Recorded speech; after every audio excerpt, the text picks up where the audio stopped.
Big boss season 6ന്റെ പുതിയൊരു അപ്ഡേറ്റിലേക്ക് എല്ലാവർക്കും സ്വാഗതം. നമ്മുടെ അപ്സര ഇപ്പോൾ നമ്മുടെ കൺഫെഷൻ റൂമിലാണ്.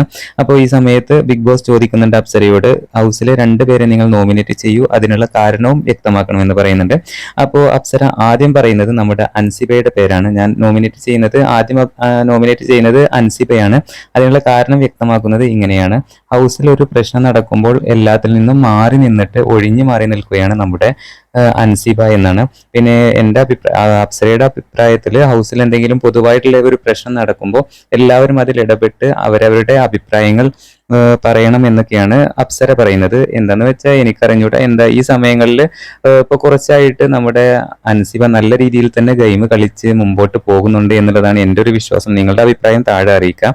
എന്തായാലും അടുത്ത പേര് നമ്മുടെ അപ്സര പറഞ്ഞിട്ടുള്ളത് ഋഷിയെയാണ്. അതിനുള്ള കാരണം പറയുന്നത്, അൻസിബക്ക് എന്തെങ്കിലും പ്രശ്നം വരുമ്പോൾ ഋഷി ഓടി വന്ന് അൻസിബയുടെ കൂടെ നിന്ന് അത് സോൾവ് ആക്കുന്നുണ്ട്. അതുപോലെ തന്നെ ഋഷിക്ക് പേഴ്സണലായിട്ട് എന്തെങ്കിലും പ്രശ്നം വരുമ്പോൾ മാത്രമേ അവൻ ശബ്ദം ഉയർത്തി സംസാരിക്കുന്നുള്ളൂ എന്നും അപ്സര ഋഷിയെ കുറിച്ച് പറയുന്നുണ്ട്. പിന്നെ ഋഷി ഒരു ചെറിയൊരു ചട്ടക്കൂട്ടിൽ ഒതുങ്ങി കഴിയുകയാണ് എന്നും നമ്മുടെ അപ്സര ഋഷിയെ കുറിച്ച് പറയുന്നുണ്ട്. അപ്പൊ എന്തായാലും അപ്സര നോമിനേറ്റ് ചെയ്യുന്ന 2 വ്യക്തികളാണ്, ഒന്ന് അൻസിബ ആൻഡ് ഋഷി. എന്തായാലും ഈ 2 പേരും നല്ല കൂട്ടാണ് എന്നുള്ളത് നമുക്കറിയാം. നിങ്ങളുടെ അഭിപ്രായം താഴെ അറിയിക്കാം.